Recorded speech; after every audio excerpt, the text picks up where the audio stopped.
ദൈവത്തിരുനാമത്തിന് സ്തോത്രം ചെയ്യുകയും സ്തുതിക്കുകയും ചെയ്യുന്നു. ക്രിസ്തുവിൽ ധന്യരായ സഹോദരന്മാരെ, സഹോദരിമാരെ, കർത്തൃദാസന്മാരെ, ഒരിക്കൽ കൂടി ദൈവത്തിൻ്റെ വചനം കേൾക്കാൻ ദൈവം അവസരം തരികയാണ്. ഭൂമിയിൽ വെച്ച് ലഭിക്കുന്ന മറ്റെന്ത് കേൾക്കാൻ ലഭിക്കുന്നതിനേക്കാൾ തിരുവചനം കേൾക്കാൻ ലഭിക്കുന്ന ഓരോ അവസരങ്ങളും പ്രതീക്ഷ നൽകുന്നതും പ്രത്യാശ വർദ്ധിപ്പിക്കുന്നതും അതിലുപരി ജീവിതം തന്നെ മാറ്റിയെടുപ്പാൻ പര്യാപ്തമാണ്. അല്പസമയം കൊണ്ട് ദൈവത്തിൻ്റെ ആലോചന പങ്കുവയ്ക്കാൻ കർത്താവിൻ്റെ സന്നിധാനത്തിൽ മുതിരുമ്പോൾ നിങ്ങൾക്കെല്ലാവർക്കും യേശുക്രിസ്തുവിൻ്റെ ധന്യനാമത്തിൽ വിനീത വന്ദനം. ഒപ്പം മഹാദൈവത്തിന് നന്ദിയും സ്തുതിയും മഹത്വവും പുകഴ്ചയും കരയറ്റുന്നു. വളരെ പ്രതീക്ഷയോടും പ്രാർത്ഥനയോടും കൂടെ തിരുവചനത്തിലേക്ക് നിങ്ങളുടെ ശ്രദ്ധയെ തിരിക്കുകയാണ്. പരിചിതമായിരിക്കുന്നൊരു വേദഭാഗം വിശുദ്ധ യോഹന്നാൻ്റെ സുവിശേഷം 11-ാം അധ്യായത്തിൻ്റെ 40-ാമത്തെ വാക്യം വായിച്ച് കേൾപ്പിക്കാം. യോഹന്നാൻ 11:40. യേശു അവളോട്, വിശ്വസിച്ചാൽ നീ ദൈവത്തിൻ്റെ മഹത്വം കാണും എന്ന് ഞാൻ നിന്നോട് പറഞ്ഞില്ലയോ എന്ന് പറഞ്ഞു. ഞാൻ നിന്നോട് പറഞ്ഞില്ലയോ, നീ മഹത്വം കാണുമെന്ന് ഞാൻ നിന്നോട് പറഞ്ഞില്ലയോ? കർത്താവായ യേശുക്രിസ്തു ലാസറിനെ ഉയർപ്പിക്കാൻ വേണ്ടി തന്നെ വീട്ടിൽ നിന്ന് ഇറങ്ങിയതേ ഉയർപ്പിക്കാനാണ്. അങ്ങനെ പറഞ്ഞുകൊണ്ടാണല്ലോ പോകുന്നത്. ഇവിടെ വന്ന് സങ്കടവും ദുഃഖവും പ്രയാസവും ഒക്കെ കണ്ടപ്പോൾ എന്നാലെങ്ങനെ ഇട്ടിട്ട് പോകുന്നതെന്ന് ഓർത്തുകൊണ്ട് അരക്കൈ നോക്കിയേക്കാം എന്ന് വിചാരിച്ച് ഉയർപ്പിക്കാൻ വേണ്ടിയിട്ട് കർത്താവ് ചിട്ടവട്ടങ്ങൾ കൂട്ടിയതല്ല. വീട്ടിൽ നിന്ന് ഇറങ്ങുമ്പോഴേ ശിഷ്യഗണത്തോട് പറഞ്ഞു, നമ്മുടെ സ്നേഹിതനായ ലാസർ നിദ്ര കൊള്ളുന്നു, ഞാൻ അവനെ ഉണർത്താൻ പോകുകയാണ് എന്ന് പറഞ്ഞുകൊണ്ട് അവിടെ നിന്ന് പോകുന്നത്. അപ്പോൾ വീട്ടിൽ നിന്ന് ഇറങ്ങിയതേ പ്ലാൻ ചെയ്തുകൊണ്ടാണ്, ഉയർപ്പിക്കാനാണ്, കല്ലറയിൽ നിന്ന് മടക്കി വരുത്താനാണ്, ജീവനിലേക്ക് മടക്കി വരുത്താനാണ്. അങ്ങനെ പ്ലാൻ ചെയ്ത് കർത്താവ് അവിടെ നിന്ന് പോരുക. ലാസറിൻ്റെ വീട്ടിലേക്ക് എത്തുമ്പോൾ മാർത്തയാണ് ആദ്യം വന്നത്. നിങ്ങൾക്കതറിയാം. മാർത്തയും യേശുമായിട്ട് ആദ്യം സംഭാഷണങ്ങൾ നടന്നു. അതിനകത്ത് ഈ പറഞ്ഞതുപോലെ വിശ്വസിച്ചാൽ നീ എൻ്റെ മഹത്വം കാണും എന്നൊരു വാക്ക് യേശുവും മാർത്തയും കൂടി സംസാരിക്കുന്നതിൻ്റെ മധ്യത്തിൽ പറഞ്ഞതായിട്ട് അവിടെ എഴുതിയിട്ടില്ല.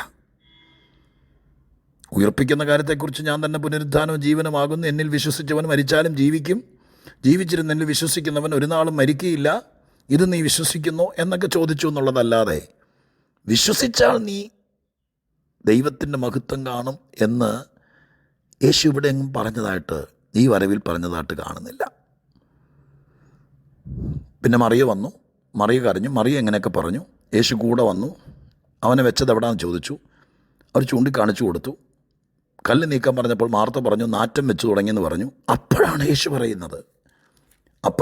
പറയുന്നത്, വിശ്വസിച്ചാൽ നീ ദൈവത്തിൻ്റെ മഹത്വം കാണുമെന്ന് ഞാൻ നിന്നോട് പറഞ്ഞില്ലയോ? ആ വാക്കൊരു പേഴ്സണലി, വ്യക്തിപരമാണ്. എന്താ പറഞ്ഞത്? ഞാൻ നേരത്തെ പറഞ്ഞിട്ടുണ്ടെന്നല്ല, ഞാൻ നിങ്ങളോട് പറഞ്ഞിട്ടുണ്ടെന്നല്ല, ഞാൻ നിന്നോട് പറഞ്ഞിട്ടില്ലയോ, അല്ലേ? പറഞ്ഞില്ലയോ? അപ്പം ഇങ്ങനെ ഒരു കാര്യം യേശു ഒരിക്കലും കള്ളം പറയുകയില്ല. ഇങ്ങനെ ഒരു കാര്യം ചിലപ്പോൾ ഇന്നായിരിക്കില്ല, ഇന്നലകളിൽ. യേശുക്രിസ്തു ഈ വീട്ടിലെ നിത്യ സന്ദർശകനായിരുന്നല്ലോ. പലപ്പോഴും യെരൂശലേമിലേക്ക് പോകുന്ന വഴിക്കെല്ലാം ഈ വീട്ടിൽ കയറുമായിരുന്നു. അങ്ങനെയാണ് എഴുതിയിരിക്കുന്നത്. മാർത്ത യേശുവിനെ കൈക്കൊണ്ട അനന്തരം പല പ്രാവശ്യം ഇവിടെ കയറിയിട്ടുണ്ടായിരിക്കാം. പക്ഷെ ഇവിടെ വന്ന ഏതോ ഒരു ദിവസം യേശു പറഞ്ഞിട്ടുണ്ട്. ഇല്ലെങ്കിൽ യേശു അങ്ങനെ പറയില്ല. ഇല്ലാത്തൊരു കാര്യം, പറയാത്തൊരു കാര്യം യേശു പറയില്ലല്ലോ. യേശു പറഞ്ഞു, ഞാൻ നിന്നോട് പറഞ്ഞിട്ടില്ലയോ? വിശ്വസിച്ചാൽ നീ ദൈവത്തിൻ്റെ മഹത്വം കാണുമെന്ന്. അപ്പോൾ ഞാൻ ഇങ്ങനെ അതിനെ ഒന്ന് ആത്മീകവൽക്കരിക്കുക. ഒരു സദസ്സിൽ, സമൂഹത്തിൽ ദൈവം പലതും പറഞ്ഞിട്ടുണ്ടാകും. അത് ഈ ബൈബിളിനകത്തുണ്ട്. ദൈവം കൊടുത്ത കൽപ്പന, ദൈവത്തിൻ്റെ ചട്ടങ്ങൾ, ദൈവത്തിൻ്റെ പൊതുവായ വാഗ്ദത്തങ്ങൾ, ദൈവത്തിൻ്റെ വാക്കുകൾ, ദൈവം ജനത്തോട് പറഞ്ഞത്, ദൈവജനത്തോട് പറഞ്ഞത്, കുടുംബങ്ങളോട് പറഞ്ഞത്, കർത്തൃദാസന്മാരോട് പറഞ്ഞത്, അങ്ങനെ പൊതുവിൽ അതൊക്കെ നമ്മൾ നമ്മുടേതാക്കി എടുക്കുക. എന്നാൽ ഇവിടെ പറഞ്ഞിരിക്കുന്നത് വ്യക്തിപരമാണ്. ഞാൻ നിന്നോട് പറഞ്ഞില്ലയോ? നമ്മളോടൊക്കെ സ്വർഗസ്ഥനായ ദൈവം ഈ വാക്ക് ചിന്തിക്കുമ്പോൾ, ഈ വാക്കിൽ നിന്നൊരു ദൂത് നിങ്ങളുമായി പങ്കുവെക്കാൻ വേണ്ടി കർത്താവിൻ്റെ കൃപയിൽ ശരണപ്പെട്ട് ദൈവത്തിൻ്റെ വചനത്തിൻ്റെ ആഴങ്ങൾ തേടി ചെല്ലുമ്പോൾ ആത്മാവ് ബോധിപ്പിച്ച കാര്യം ഞാൻ പറയാം. നമ്മളോടൊക്കെ കർത്താവ് ചിലത് സംഭവിക്കുന്നതിനേക്കാൾ മുമ്പ്, ചിലത് നേരിടുന്നതിനേക്കാൾ മുമ്പ് സങ്കടത്തിൻ്റെ കാരണം വീട്ടിൽ വന്ന് കയറുന്നതിനേക്കാൾ മുമ്പ്, നിൻ്റെ തല കുനിയുന്നതിനേക്കാൾ, മുഖം വാടുന്നതിനേക്കാൾ, പ്രശ്നത്തിലാകുന്നതിനേക്കാൾ, പ്രതിസന്ധിയിൽ വരുന്നതിനേക്കാൾ മുമ്പ് കർത്താവ് ചില കാര്യങ്ങൾ പറഞ്ഞിട്ടുണ്ടാവും. നമ്മളത് മറന്നുപോയും ഓർക്കുകയല്ല. പലതും ദൈവം നമ്മോട് ഇതൊക്കെ, കർത്താവ് വിശ്വസ്തനാണ്. കർത്താവിൻ്റെ കൂടെ നടക്കുന്നവരോട് കർത്താവ് സംസാരിക്കാതിരിക്കില്ല. കർത്താവിൻ്റെ മക്കളെ ദൈവം കൈവിടില്ല. അവർ കരയിപ്പിക്കാൻ, സങ്കടപ്പെടുത്താനും ദൈവം ആഗ്രഹിക്കില്ല. അപ്പം നേരത്തെ പറയും. കർത്താവ് നേരത്തെ പറയുന്ന കാര്യങ്ങൾ നമ്മൾ മറന്നുപോയാൽ അത് വലിയ പ്രശ്നമായി മാറും. നമ്മുടെ ദുഃഖത്തിൻ്റെ ആഴം വർദ്ധിക്കും, നമ്മുടെ സങ്കടം വർദ്ധിക്കും. ഞാൻ ഈ ഭാഗം വെച്ചുകൊണ്ട് ഒരുപാട് പേരെ ചിന്തിച്ചു. പല കാര്യങ്ങളും സംഭവിക്കുന്നതിനേക്കാൾ മുമ്പ് കർത്താവ് പറയും, ഇങ്ങനൊരു വിഷയം വരുന്നുണ്ട്, സൂക്ഷിച്ചോളണം, എതിരുകൾ വരുന്നുണ്ട്, പ്രശ്നങ്ങൾ വരുന്നുണ്ട്, നീ കരുതിക്കൊള്ളണം. അപ്പം നമ്മളത് കരുതുക. ദൈവം പറഞ്ഞിട്ടുണ്ട്, നീ തകരില്ല, നീ ഉടയില്ല, നിന്നെ കളയില്ല. പക്ഷെ ഇങ്ങനെ പ്രശ്നം വരും. ആ പ്രശ്നത്തിൽ നീ പിടിച്ചു നിൽക്കണം. ഇന്നെന്നെ കേൾക്കുന്ന പ്രിയപ്പെട്ടവരെ, നാം ജീവിതത്തിൽ ഏറ്റവും സൂക്ഷിക്കേണ്ട കാര്യം എന്താണെന്നറിയോ? നമ്മളോട് വ്യക്തിപരമായി, ഇത് ഒരു പക്ഷേ ഞാൻ എൻ്റെ മനസ്സിൽ ധ്യാനിക്കുമ്പോൾ, ചിന്തിക്കുമ്പോൾ, എൻ്റെ ഹൃദയത്തിൽ ബോധ്യപ്പെട്ട കാര്യങ്ങൾ പറയാം. വ്യക്തിപരമായി കർത്താവ് ആരോടും പറയാത്ത കാര്യങ്ങൾ പറയുന്നവനാണ്. പൊതുവിൽ പറയുന്ന ഒത്തിരി കാര്യമുണ്ട്. ഈ ബൈബിളിൽ പറഞ്ഞിരിക്കുന്നതെല്ലാം പൊതുവിൽ പറഞ്ഞിരിക്കുന്ന കാര്യമാണ്. അല്ലാതെ പാസ്റ്റർ ഷാജി എം പോളിന് വേണ്ടി ഒരു വാക്ക് വ്യക്തിപരമായി ബൈബിളിൽ പറഞ്ഞിട്ടില്ല. നമ്മളോട്, ഞാനൊരു ദൈവദാസനാണ്, ഞാനൊരു ദൈവ പൈതലാണ്, ഞാൻ ദൈവത്തോട് പ്രാർത്ഥിക്കുന്ന, ദൈവത്തെ ആരാധിക്കുന്ന ഒരാളായിരിക്കാൻ എൻ്റേതാണെന്ന് ഞാൻ അവകാശപ്പെടുകയാണത്. ആ സത്യമാണ് താനും. പക്ഷെ നമ്മൾ ദൈവത്തോടടുത്ത് നിൽക്കുമ്പോൾ ആരും കേൾക്കാതെ, ആരോടും പറയാതെ വ്യക്തിപരമായി ചില കാര്യങ്ങൾ ദൈവം പറഞ്ഞിട്ടുണ്ടാവും. ആ കാര്യങ്ങൾ മറന്നാൽ നമുക്ക് ആകുലത കൂടും. കർത്താവിൻ്റെ സന്നിധാനത്തിൽ ഒരു വിഷയത്തെ ഫേസ് ചെയ്യുമ്പോൾ, ഒരു സങ്കടത്തിലൂടെ കടന്നു പോകുമ്പോൾ, ഒരു പ്രതികൂലത്തിലൂടെ നമ്മൾ കയറി ഇറങ്ങുമ്പോൾ, നാം ആദ്യം ചിന്തിക്കേണ്ടത് നമുക്കെതിരെ ആരാണ് ഈ കയറ് വലിക്കുന്നതെന്നല്ല, നമുക്കെതിരെ ആരാണ് ഈ ആണി അടിക്കുന്നതെന്നല്ല, ഇതെവിടെ നിന്നാണ് റിമോട്ട് ചെയ്യുന്നതെന്നല്ല. അത് നമ്മൾ ചിന്തിക്കാതിരിക്കുക നല്ലത്. ഒരു വിഷയത്തെ നമ്മൾ അഭിമുഖീകരിക്കുമ്പോൾ, ഈ വിഷയത്തെക്കുറിച്ച് എൻ്റെ ദൈവം എന്നോട് എന്തു പറഞ്ഞിട്ടുണ്ട്? ഇങ്ങനൊരു വിഷയം വരുമ്പോൾ, ഇങ്ങനൊരു പ്രശ്നം വരുമ്പോൾ എന്താണ് കർത്താവ് പറഞ്ഞത്? ഇവിടെ മാർത്തയോട് വ്യക്തിപരമായി പറയുന്നു, ഞാൻ നിന്നോട് പറഞ്ഞിട്ടുണ്ട്, നീ വിശ്വസിച്ചാൽ ദൈവത്തിൻ്റെ മഹത്വം കാണും. അതുകൊണ്ട് ഒരു മഹത്വം കാണാൻ വിശ്വസിച്ചിറങ്ങി തിരിച്ചാൽ ചില നാറ്റവും നാണക്കേടും പ്രശ്നവും അസ്വസ്ഥതയും മൂക്ക് പൊത്തിപ്പിടിച്ചുകൊണ്ട് ചിലരെ നിൽക്കേണ്ട വന്നാൽ, ഈ ഞാനത് സന്ദർഭം പറയുന്നത് ശരിയല്ല.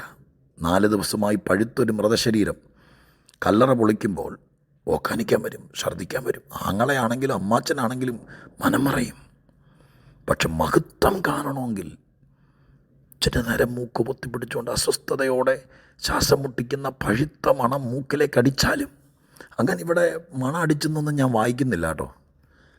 ദൈവം ഇടപെടുമ്പോൾ അതൊന്നും കാണിയല്ല, ഒക്കെ തോന്നല. മനുഷ്യൻ്റെ പൊതുവായ മുൻവിധികളായതല്ല. അങ്ങനൊരു വാക്കില്ല, ഉണ്ടാകത്തില്ലെന്ന് ഞാൻ വിചാരിക്കുന്നേ, എഴുതാതെ പോയതല്ല. കല്ല് മാറ്റിയപ്പോൾ മാർത്ത പറഞ്ഞതുപോലെ നാറ്റമടിച്ചിരുന്നെങ്കിൽ, ആളുകൾ മൂക്കുപൊത്തി വായും പൊത്തി ഓക്കാനിക്കാൻ വെച്ചുകൊണ്ട് ഓടിയിരുന്നെങ്കിൽ ഒരു വാക്കെങ്കിലും എഴുതിയാനേ.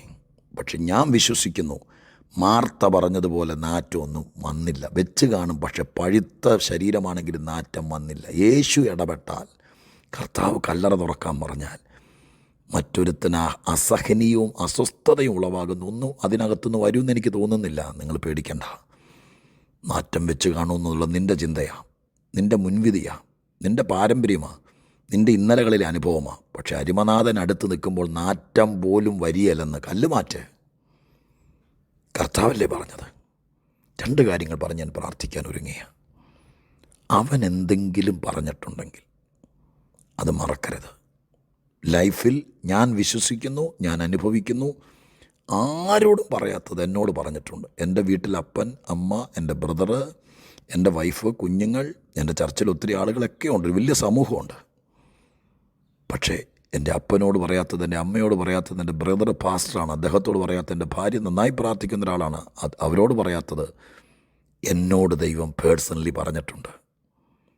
നിങ്ങളോടും അങ്ങനെ തന്നെയാണ്. മറ്റാരോടും പറയാത്തത്, എന്നോട് പറയാത്ത ചില കാര്യങ്ങൾ, നിങ്ങൾ അനുഭവിക്കുന്ന തീച്ചൂള വലുതാണെങ്കിൽ കർത്താവ് നിങ്ങളോട് പറഞ്ഞിട്ടുണ്ട്.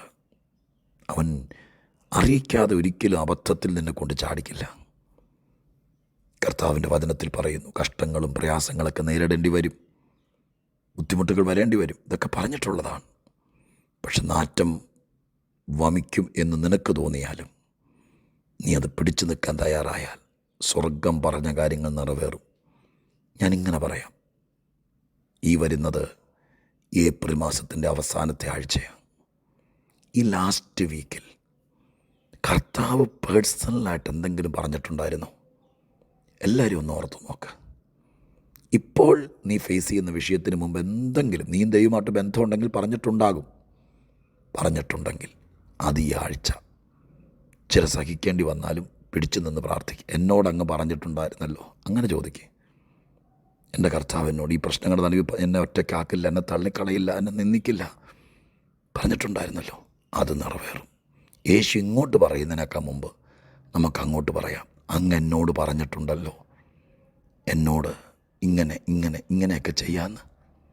അത് നടക്കട്ടെ. അതിനായി ഈ ആഴ്ച കാത്തിരിക്കാം. ഈ ആഴ്ച മുഴുവൻ ആ വചനം വെച്ച് പ്രാർത്ഥിക്കാം. ദൈവം അത് മാസം കടന്നു പോകുന്നതിനേക്കാൾ നിറവേറ്റും. നമുക്കത് വിശ്വസിക്കാം.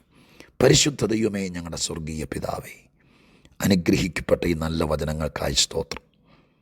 ക്രിസ്തീയ ജീവിതത്തിൽ വ്യക്തിപരമായി പറയുന്ന ചില കാര്യങ്ങളുണ്ട്, ആരോടും പറയാത്തത്, അടിയങ്ങളോട് മാത്രം പറഞ്ഞിട്ടുള്ളത്, എന്നോട് മാത്രം പറഞ്ഞത്. അത് നിറവേറാൻ, നാറ്റം വെച്ചാലും നിറവേറാൻ, കർത്താവിൻ്റെ വാക്ക് നിവർത്തിക്കാൻ ഞങ്ങൾ ഈ ആഴ്ച കാത്തിരിക്കും. ഞങ്ങൾക്ക് നല്ല വാർത്ത കിട്ടണേ, നല്ല മറുപടി കിട്ടണേ, നല്ല റിസൾട്ട് കിട്ടണേ. ഞങ്ങളുടെ കാതിൽ കേൾക്കുന്നത് സന്തോഷത്തിൻ്റെ വാക്കായിരിക്കണേ. നിരാശയ്ക്ക് വഴി വരല്ലേ അപ്പാ. യേശുവേ, ഞങ്ങളോട് പറഞ്ഞിരിക്കുന്നത് ഞങ്ങൾക്ക് നടത്തി തരണേ. പ്രാർത്ഥന കേട്ടതിന് നന്ദി. യേശുവിൻ നാമത്തിൽ തന്നെ, ആമേൻ.